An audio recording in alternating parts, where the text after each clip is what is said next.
yang disampaikan oleh Rasul Paulus kepada jemaat di Korintus dalam suratnya yang pertama di dalam pasal yang ke-9 ayat yang ke-16.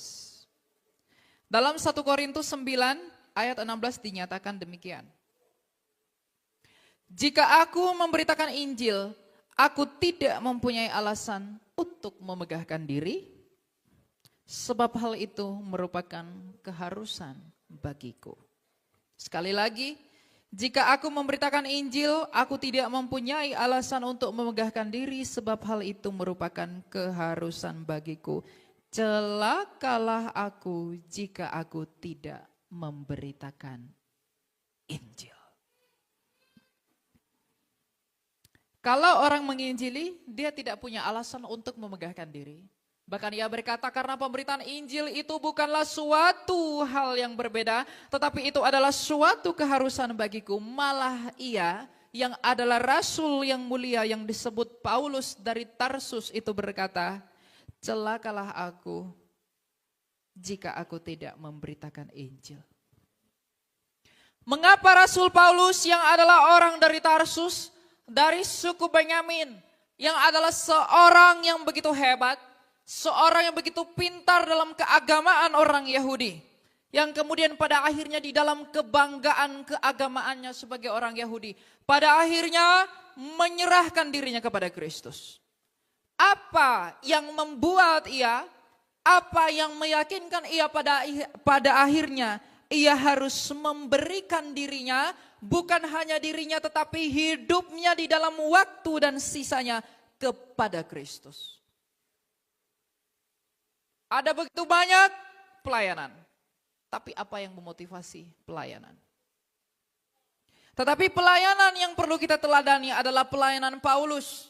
Ia berkata melayani Allah memang adalah anugerah, tapi terlebih dari semuanya itu dengan kesadaran yang kumiliki sebagai Paulus yang diubahkan oleh Kristus dari Saulus adalah keharusan bagiku untuk mewartakan Kristus. Apa yang membuat Paulus begitu yakin? Apa yang membuat ia merasa bahwa pemberitaan Injil adalah keharusan bagi dia sebagai seorang rasul yang diambil oleh Kristus kepada bangsa-bangsa lain? Apa yang ada di dalam hati Paulus? Apa yang ada di dalam pikiran Paulus? Hingga pada akhirnya ia mampu berkata kepada jemaat di Korintus bahwa celakalah aku kalau aku tidak memberitakan Injil. Karena itu adalah keharusan bagiku sebagai orang percaya. Karena Rasul Paulus telah melihat Kristus yang telah menang itu. Tadi malam saya baru khotbah di STT Kataros. Saya bawa topik tentang kemenangan Kristus sebagai syarat yang mutlak mengapa hanya Kristus satu-satunya jalan keselamatan. Paulus dalam imannya yang Yahudi itu, ketika ia menjadi Saulus penganiaya orang Kristen, ia sendiri di dalam kerendahan hatinya, di dalam suratnya yang pertama kepada jemaat di Korintus berkata bahwa Kristus telah bangkit. Kebangkitan Kristus itu adalah bukti di mana Kristus itu sendiri tidak takluk kepada kematian. Semua raja, semua dewa, semua imam, semua nabi, semua filsuf Yunani, semua kaisar Roma, semua dewa Roma, dewa Tiongkok, dewa Mesir, semuanya mati. Dan mereka semua dikalahkan oleh satu kuasa, yaitu kematian. Begitu besarnya kerajaan Kleopatra, tapi ia pun mati dan kalah kepada kematian. Tetapi karena Paulus melihat ada satu pribadi sejak dunia ini dijadikan, ada satu pribadi yang tidak takluk kepada kematian itu, yang tak lain adalah Yesus Kristus dari Nazaret. Maka kebangkitan Kristus ini merupakan suatu Injil pembaharuan bagi dunia. Maka karena ia berkata, ia berpikir bahwa tanpa Injil, bahwa tanpa Kristus yang bangkit, maka tidak ada kabar baik.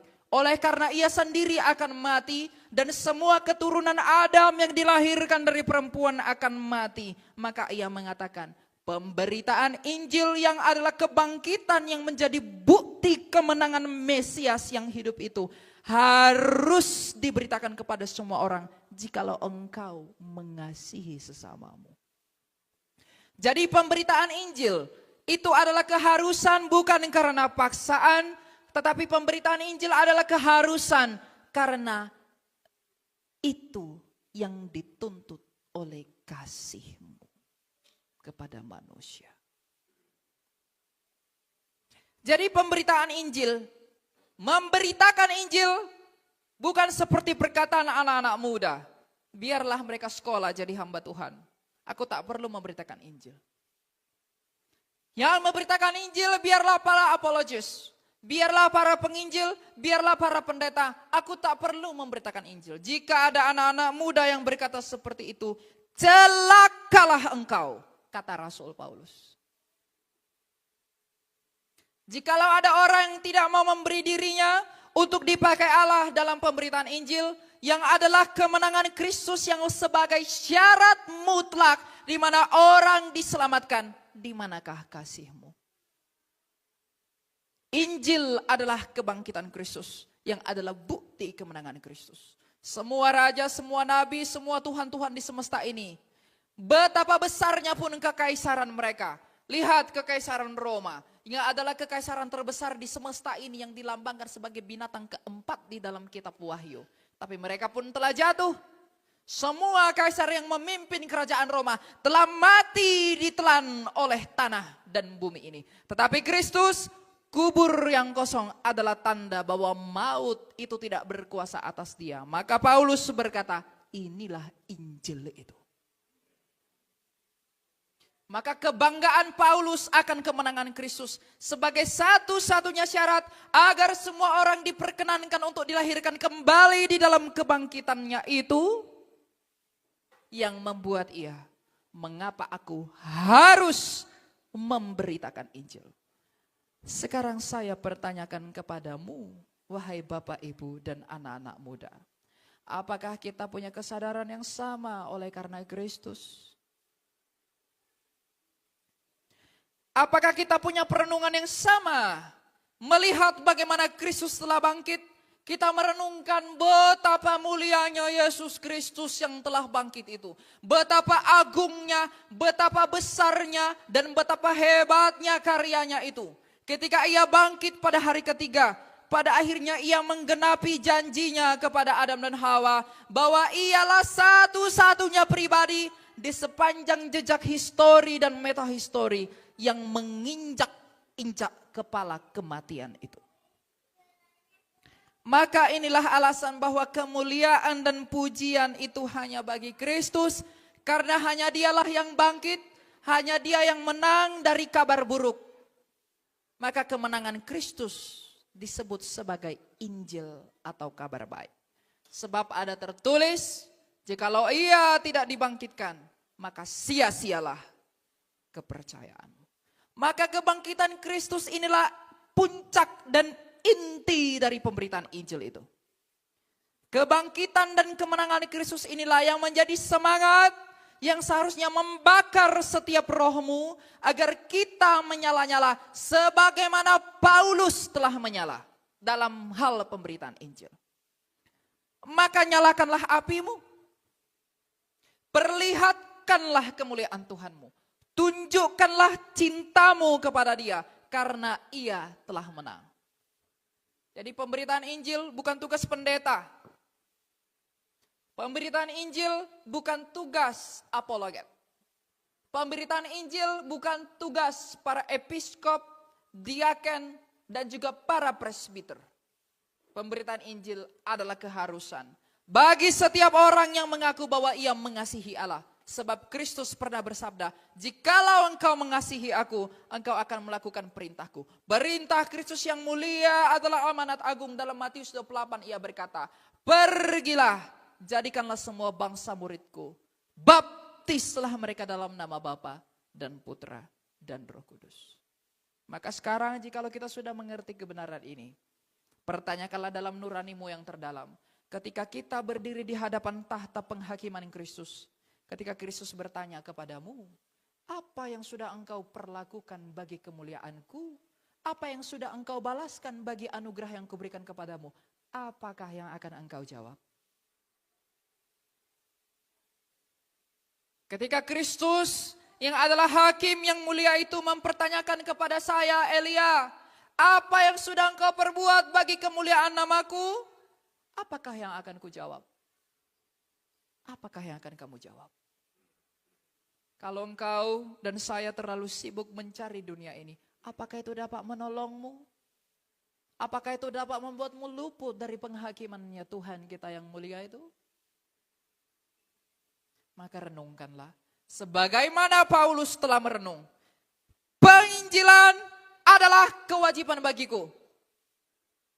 Karena kasih yang kumiliki menuntut aku memberitakan Kristus yang adalah sumber hidup itu. Agar semua orang yang mati bisa memperoleh hidup. Kalau kamu mencintai pasanganmu, kamu mencintai sahabatmu, kamu mencintai pacarmu, kamu melakukan yang terbaik buat keselamatannya, bukan? Maka kalau kamu mengasihi saudaramu sesama manusia, bukankah harusnya kita menyuguhkan berita Kristus kepada mereka agar mereka diselamatkan? Maka sekarang, apakah yang sudah kita perbuat bagi dia? Apakah yang sudah kita lakukan bagi Kristus itu? Sebab dikatakan, celakalah aku kalau tidak memberitakan Injil. Tapi kalau aku memberita Injil, aku akan dianiaya. Aku memberita Injil, aku akan disakiti. Aku memberita Injil, aku akan kehilangan teman. Aku memberita Injil, aku akan kehilangan sahabat. Aku memberita Injil, akan banyak orang hendak suka samaku. Tetapi Kristus dalam Matius 5 berkata, berbahagialah kamu. Kalau Kristus yang adalah Tuhanmu dan Rajamu dan satu-satunya yang telah menang dari kematian sebagai bukti bahwa ia adalah satu-satunya Tuhan yang berkuasa atas maut, maka apakah pentingnya definisi-definisi manusia yang mati dan tidak bangkit itu? Kalau Kristus mengatakan berbahagialah kamu yang dianiaya oleh karena namaku, maka apakah pentingnya penganiayaanmu? Sekalipun kamu mencabik-cabik, memotong-motong tubuh saya oleh karena kebencianmu kepada Kristus yang saya beritakan. Setiap potongan, setiap darah yang menetes itu menjadi bukti kasihnya Kristus. Sebab belum tentu semua orang diizinkan oleh Kristus untuk mati dalam kemartiran demi dia. Dia mengizinkan pencobaan. Kata Rasul Paulus, karena ia tahu kamu mampu. Jadi kalau ia izinkan kita mati martir, artinya ia tahu kita mampu. Jadi apakah yang engkau takuti wahai orang Kristen? Apakah engkau takut kematian? Kalau kamu takut mati, jangan sebut dirimu Kristen. Sebab kematian telah diberantas. Ketika ia turun ke dalam kerajaan maut, ia pergi kepada kerajaan kegelapan itu tanpa dicobai olehnya. Ia memporak-porandakan kerajaan maut sebagaimana yang kita akui dalam pengakuan iman rasuli. Dan kemudian ia menang sebagai pemenang. Kalau ia sendiri telah mati, namun ia tidak takluk kepada kematian itu. Lalu mengapa kita takut kepada kematian? Bukankah dalam 1 Korintus 15 dikatakan, di manakah sengatmu wahai kematian? Sebab engkau tak sanggup menelan Kristus yang adalah Tuhan dan Rajaku. Maka aku yang dipersatukan dengan dia melalui baptisan. Apakah kemampuanmu untuk menelan aku? Jadi kalau ada orang takut mati oleh karena pemberitaan Injil, maka engkau bukan Kristen. Pertanyakanlah, siapakah aku ini Tuhan? Aku datang ke gereja, tapi kalau aku takut kematian, apakah aku sungguh-sungguh beriman? Sebab Petrus pernah berkata di dalam 1 Petrus 2 ayat 20 dan berikutnya. Ia berkata, sebab dapatkah disebut pujian jika kamu sabar menderita pukulan karena kamu berbuat dosa? Tetapi jika kamu berbuat baik, dan karena itu kamu sabar menderita, hal itu adalah anugerah di hadapan Allah. Jadi kalau kita menderita, kita sakit oleh karena dosa kita, itu bukan pujian. Tapi kalau kita kesakitan, kalau kita menderita, kalau kita dianiaya oleh karena pemberitaan Injil yang adalah perbuatan baik buat manusia agar jiwa mereka diselamatkan. Kita dianiaya oleh karena pemberitaan Injil. Maka dikatakan oleh Tuhan, itu anugerah bagi kamu. Kamu difitnah, kamu dicaci, kamu dimaki oleh karena pemberitaan Injil. Tuhan Yesus berkata, berbahagialah kamu. Maka itu anugerah buat kamu. Jadi apa yang kamu takuti? Orang tua, Bapak Ibu, yang sudah tua-tua, apakah yang kamu takuti saat ini? Anak-anak muda, apa yang kamu takuti? Apakah kamu takut, aduh nanti saya tidak bisa beli rumah, saya tidak bisa dapat pacar, saya tidak bisa dapat mobil, saya tidak bisa begini. Kalau kamu takut seperti itu, kamu masih takut kepada apa yang dituntut oleh dagingmu? Tapi pernahkah engkau takut kehilangan dan ditolak oleh Tuhanmu? Karena engkau dan saya merenungkan, karena kita belum berbuat apa-apa buat Dia. Pernahkah anak-anak muda merenungkan itu? Di dalam kemudahan kita, Tuhan masih mengizinkan kita berdiri dan melihat pemberitaan Injil adalah kasih karunia Allah. Kita masih bisa diizinkan hidup, bernafas hari ini. Bahkan jika engkau mengumpulkan semua perbuatan baikmu, lalu engkau menggugat Allah, aku telah berbuat baik bagimu, itu tidak sebanding dengan 2 kali tarikan nafasmu. Maka untuk apakah engkau menuntut? Siapa engkau? Bagaimana imanmu? Siapa kita di hadapan Allah? Itu terlihat dari isi doamu. Bagaimana imanmu? Terlihat dari bagaimana caramu berdoa. Apa yang kita minta dalam doa, itulah isi hati kita. Dan demikianlah hidup kita. Maka anak-anak muda yang masih muda dan belum tua, sebagaimana Paulus menasehati Timotius yang adalah rasul yang termuda, ia berkata, engkau turut menanggung seperti yang kutanggung. Dan Paulus ikut menanggung apa yang ditanggung oleh Kristus. Maka kalau Timotius menanggung apa yang ditanggung oleh Paulus, Paulus juga mengambil bagian di dalam apa yang ditanggung oleh Kristus. Maka kita juga yang masih muda-muda, bersediakah engkau menanggung apa yang ditanggung oleh Kristus? Sebab jikalau Tuhan dan Allahmu dalam inkarnasinya saja menderita, lalu apakah engkau mau luput dari hal itu? Lagi dan lagi, hal ini oleh karena tuntutan pemberitaan Injil, maka tiadakanlah ketakutanmu. Karena jikapun engkau tidak makan, jikalaupun saya tidak minum, jikalaupun saya harus mati, jikalaupun saya harus dibuang oleh manusia karena pemberitaan Injil, Tuhan saya berkata, berbahagialah kamu. Sebab kebahagiaan itu bukan status bendawi. Sehebat apapun rumahmu, sebesar apapun rumahmu, sebanyak apapun uangmu, engkau tidak akan pernah bahagia. Karena kebahagiaan itu bukan status benda, kebahagiaan itu adalah status batin. Makanya Kristus datang ke dunia ini adalah untuk memulihkan jiwamu. Lihatlah keluar sana. Siapakah orang kaya yang tidak mati? Siapakah orang kaya yang tidak punya masalah? Jadi kalau anak-anak muda berpikir dengan kekayaan aku bahagia, dengan uang aku bahagia, kamu sedang dibodohi oleh filsafat dunia ini. Maka sebagaimana Paulus, karena ia menjadikan Kristus adalah sumber semangatnya dalam keharusannya bagi pemberitaan Injil, maka bukankah seharusnya kita demikian? Paulus adalah orang yang begitu berdosa. Saya pun orang yang sangat berdosa. Kamu pun adalah orang yang berdosa. Maka ikutilah teladan Rasul yang mulia itu. Untuk itulah anak-anak muda dipanggil. Kalau orang-orang tua membina anak-anak muda. Anak-anak muda sekarang banyak pemikirannya dicampur adukan oleh pikiran yang sia-sia.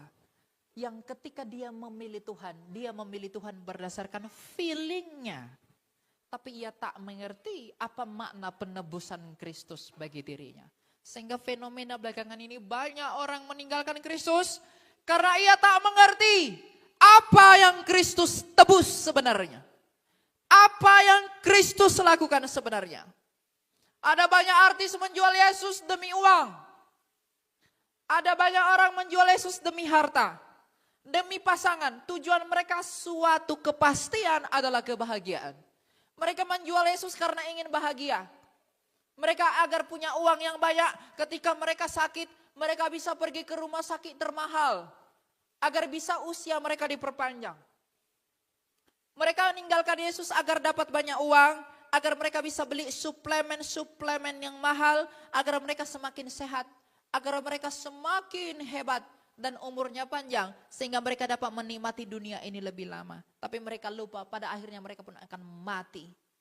Kalau sebenarnya yang diinginkan oleh jiwamu adalah kehidupan yang terus menerus, bukankah seharusnya kamu mempercayakan dirimu kepada Kristus yang telah hidup itu? Lalu banyak orang meninggalkan Kristus karena mereka tertutup oleh selubung motivasi hati yang tidak benar ketika mengikut Allah. Bukankah hidup yang kamu kejar, wahai manusia? Bukankah engkau semuanya takut mati? Maka apakah yang kamu percayai? Kalau kamu mempercayai Kristus, berbahagialah engkau. Karena ia sendiri telah mati. Namun hidup sebagai bukti ia mengalahkan kematian itu. Maka kalau saya merindukan kehidupan, usaha saya itu sia-sia memperpanjang usia saya. Tetapi di dalam Kristus, karena ia sendiri telah menang, saya akan memperoleh sebagaimana dia telah menang oleh karena anugerahnya dia. Ini yang tidak dimengerti oleh banyak orang. Mereka berpikir menjual Yesus, meninggalkan Yesus. Bagi anak-anak muda zaman sekarang yang demi uang, demi harta, demi pekerjaan, demi jabatan, mereka jual Yesus dengan pikirannya yang sia-sia. Tidak apa-apa, aku mau jadi artis, aku mau jadi pejabat, aku jual aja Yesus. Toh juga berbuat baik. Kalau ada anak-anak muda yang berpikir seperti itu, renungkanlah kembali apa yang telah dilakukan oleh Timotius, yang sama mudanya dengan kamu dan saya. Berjuanglah, berjalanlah, bertandinglah bagi Kristus, agar kamu dianugerahi apa yang tidak pernah kamu bayangkan. Kalau anak-anak muda menaruh perhatian yang sedikit kepada Kristus, kemanakah hatimu pergi? Kamu punya pacar, kamu punya pasangan, kamu melakukan apa yang sangat dicintai oleh pasanganmu. Kamu melakukan apa yang dimau oleh pasanganmu. Pasanganmu mau es yang bentuknya gimana-gimana, kamu cari sampai dapat. Pacarmu pengen baju begini-begini, kamu cari, kamu buat kado kepada dia. Jangan ketawa. Itu memang kamu dan saya. Artinya apa? Cintamu kepada manusia yang adalah pasanganmu membuatmu melakukan apa yang pasanganmu sukai. Tapi apakah pernah kamu melakukan hal yang sama kepada Kristus? Apakah kita pernah melakukan apa yang Kristus sukai? Kalau begitu, layakkah saya dan kamu menyebut dirimu sebagai pengikut Kristus? Kalau cintamu masih lebih besar kepada manusia, bukan kepada Kristus. Layakkah saya? Layakkah kamu? Wahai anak-anak muda, menyebut dirimu Kristen? Kalau cintamu kepada manusia yang akan mati, itu lebih besar daripada cintamu kepada Mesiasmu yang hidup, yang menyelamatkan kamu. Apa makna Kristen itu? Ujilah dirimu sendiri. Terlebih-lebih lagi saya harus menguji diri. Di dalam segala tindakan dan perbuatan, bahkan dalam pemberitaan Injil sekalipun. Jadi ayat ini saya bawa adalah untuk memanggil semua orang untuk memberikan dirinya, memberikan hatinya bagi pemberitaan Injil. Karena itulah kebanggaan orang percaya. Kalau kamu mengasihi sesamamu manusia, kamu pasti memberitakan Injil. Karena hanya oleh karena Injil itulah mereka akan diselamatkan. Karena hanya oleh karena Injil lah mereka akan dihidupkan kembali. Karena hanya yang di dalam Injil itulah yang telah hidup. Di luar itu tidak ada. Maka tuntunlah orang kepada Kristus agar mereka beroleh hidup dan menikmati kemuliaan yang akan Kristus anugerahkan bersama-sama di tempat yang akan datang. Sebagaimana yang dikatakan gembala sidang tadi. Tidak ada orang akan dibangkitkan kalau dia tidak percaya kepada Kristus. Dia tidak akan dibangkitkan untuk hidup, dia dibangkitkan untuk binasa. Maka sekarang kalau kita mengasihi keluarga, kita mengasihi anak-anak, kita mengasihi sesama, kita mengasihi saudara. Bukankah pemberitaan Injil adalah keharusan bagi kita? Maka apakah kita patut mempersalahkan pandangan Paulus? Tidak. Kalau kita mengerti bahwa betapa besarnya cinta Kristus kepada saya, karena ia telah menghidupkan saya, karena ia mau mempersatukan dirinya kepada saya yang adalah orang yang sangat berdosa ini. Yang artinya betapa besar anugerahnya Kristus kepada kita. Bukankah seharusnya kita rela memberi diri untuk dia? Apakah alasan yang cukup bagimu untuk mengatakan aku tidak mau memberitakan Injil? Kalau setiap nafasmu pun adalah anugerah dan anugerah. Apakah alasan yang cukup bagi orang tua untuk tidak menuntun anaknya kepada pemahaman akan Injil yang sejati? Apakah alasan yang cukup buat anak muda untuk menggunakan sosial medianya buat dirinya sendiri, tetapi bukan untuk Kristus? Joget-joget TikTok, velocity, tren-tren zaman sekarang. Semua orang cepat sekali menangkapnya. Menjadikan tren yang luar biasa.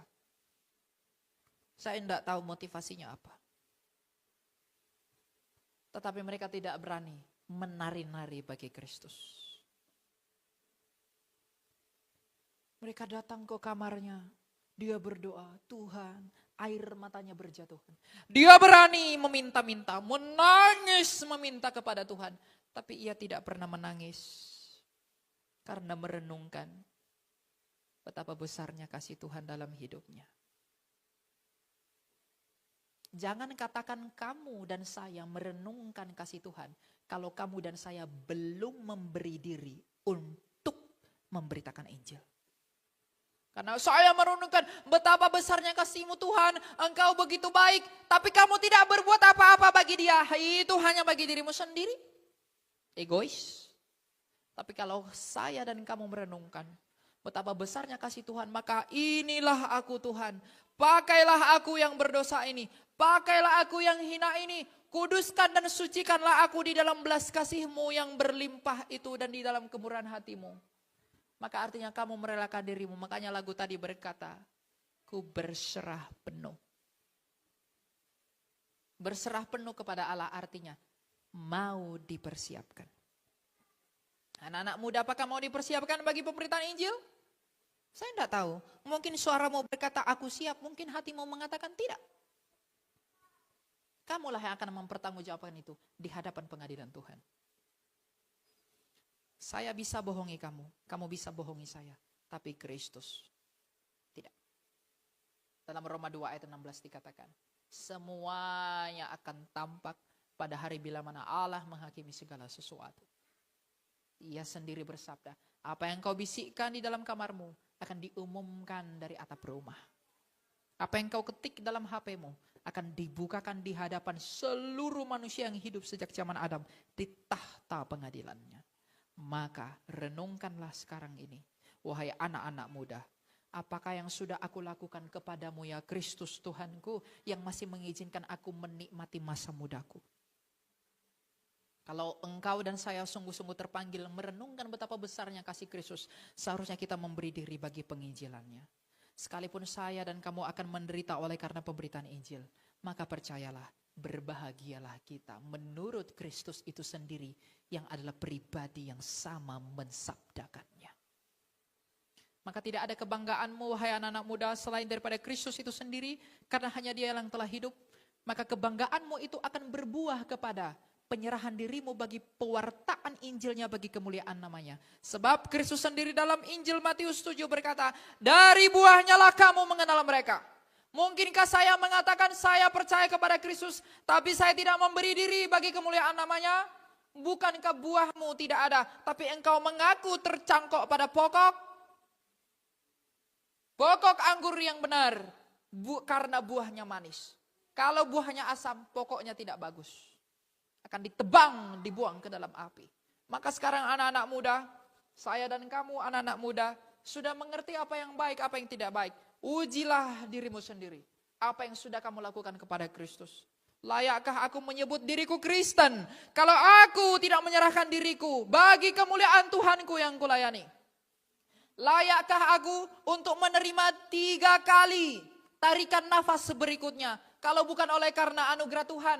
Maka kalau kita merenungkan bahwa itu semuanya adalah anugerah dari Allah kita, bukankah seharusnya kita memberi diri bagi pelayanan namanya? Karena Rasul Paulus yang adalah rasul yang sama berkata bahwa hidupku bukan lagi aku, tapi hidupku adalah Kristus. Kalau hidupmu adalah Kristus, maka matimu pastilah keuntungan. Tapi kalau hidupmu adalah dirimu, keakuan, kamu merasa bangga dengan apa yang kamu miliki. Kamu bangga bermegah dengan pelayananmu.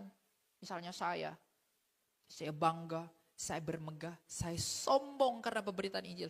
Maka Tuhan akan buang saya. Kalau saya tidak setia pada panggilan saya yang mula-mula, Tuhan akan buang saya. Kenapa? Tidak sulit bagi Tuhan membangkitkan orang lain. Sama seperti kata Rasul Paulus. Bahkan melayani dia pun, menderita di dalam pelayanan dia pun adalah anugerah. Jadi jangan ada yang begini. Kalau pelayan Tuhan pun tidak layak demikian, apalagi kita yang tidak melayani dia. Renungkanlah itu. Agar kelak ketika ia datang, kita tidak ketakutan. Agar kedatangan Kristus di tahtanya tidak menjadi suatu penghukuman bagi kita. Sebab ada tertulis, tidak ada lagi penghukuman bagi mereka orang yang percaya. Kemuliaan bagi Allah.